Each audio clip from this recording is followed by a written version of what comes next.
Nós estamos falando aí sobre o cuidado, a proteção e o livramento do Senhor. Se você fosse analisar quantas vezes na sua vida você já viu o cuidado, a proteção e o livramento de Deus na sua vida? Quantas vezes você acha que você teria motivos para dizer a respeito disso? Eu quero que você acompanhe comigo na tela aí que eu coloquei para você. Essa é uma foto de uma Bíblia aberta, e o tema que eu vou falar para vocês hoje está baseado no livro, conforme a música que nós acabamos de cantar. Eu gosto muito desse texto da Bíblia, que é o texto de Salmos 91.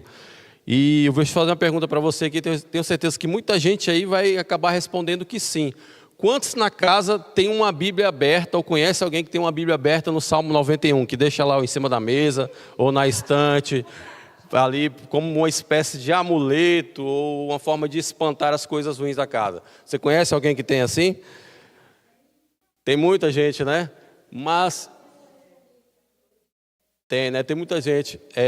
Essa história, eu vou contar aqui rapidinho para vocês. Alguns anos atrás, quando eu ainda não era adventista, nem tinha ido fazer teologia no Paraná, no IAP, eu estava na minha casa e uma pessoa acabou ficando possessa.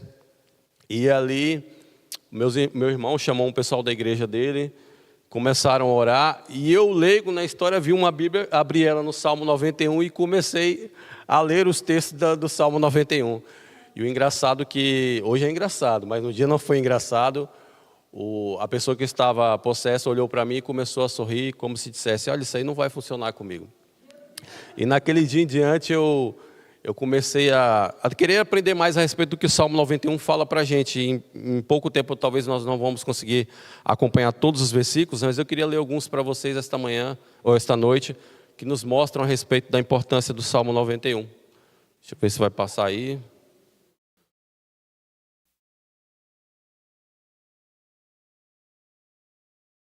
Só um minutinho.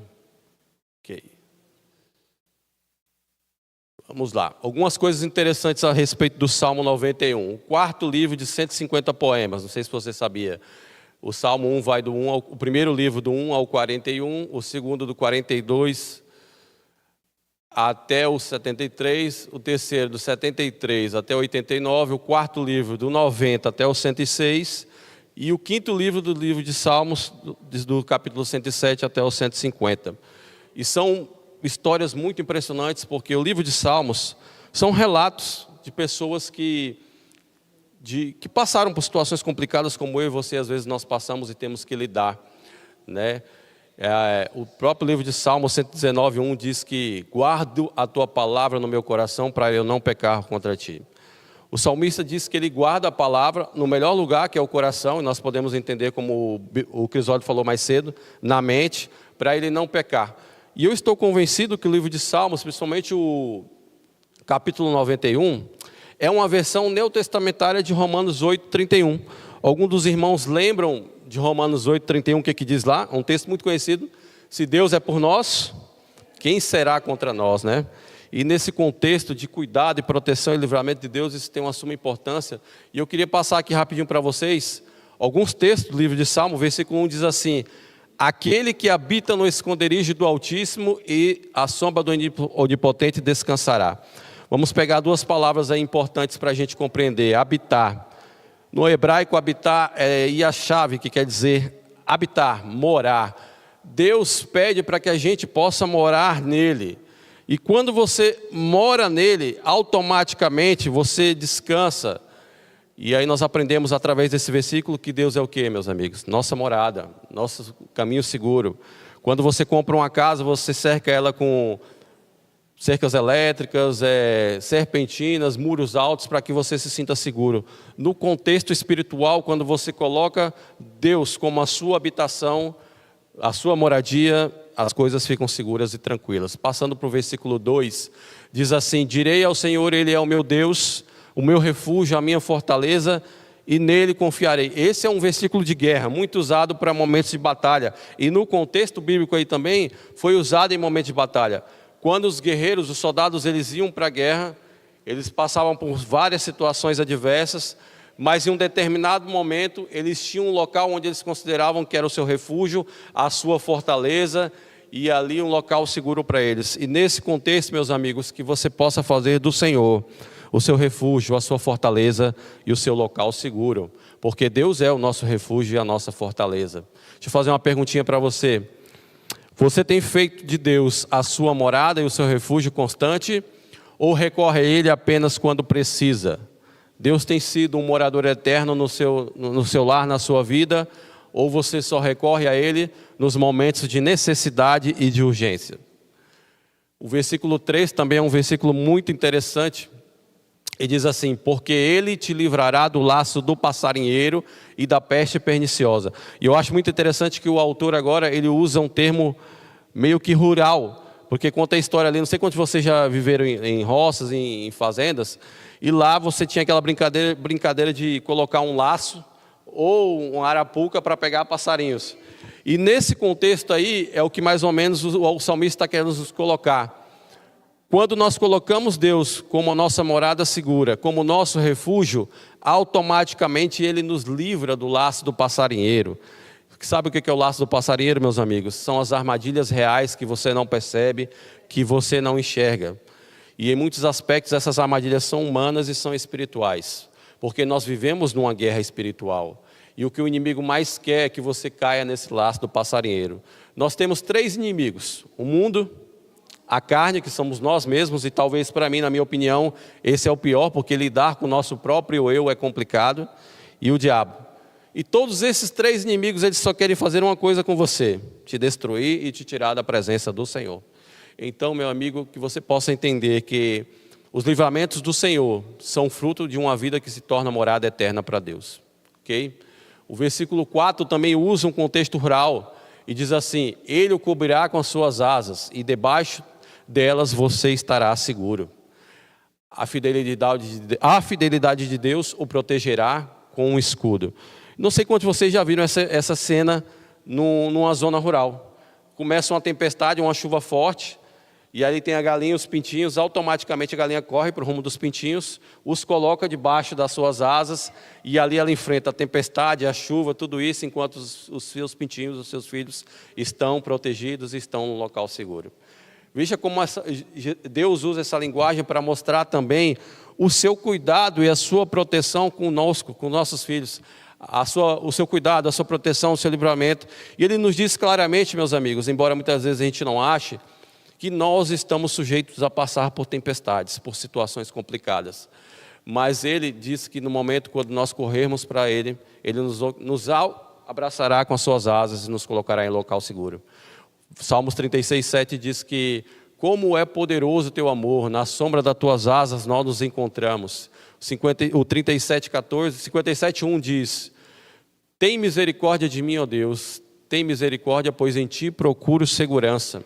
Na sombra das tuas asas eu encontro proteção até que passe o perigo. Em outras traduções diz: até que passe as calamidades, as enfermidades. O que Deus quer dizer para você com esse texto? Que às vezes você vai enfrentar situações de tempestade e calamidade na sua vida, mas diante das tempestades que você enfrentar, o Senhor estará disposto para te dar abrigo e local seguro até que as tempestades passem, que você possa confiar, porque quando a tempestade vier, que você possa correr para Cristo e encontrar abrigo debaixo das suas asas. Eu vou pular alguns textos aqui por causa do tempo, mas eu quero ler esse aqui com você, versículos 5 e 6, e até o 9 é praticamente a mesma coisa, porque Deus fala assim: você não terá medo dos perigos da noite, nem do assalto durante o dia.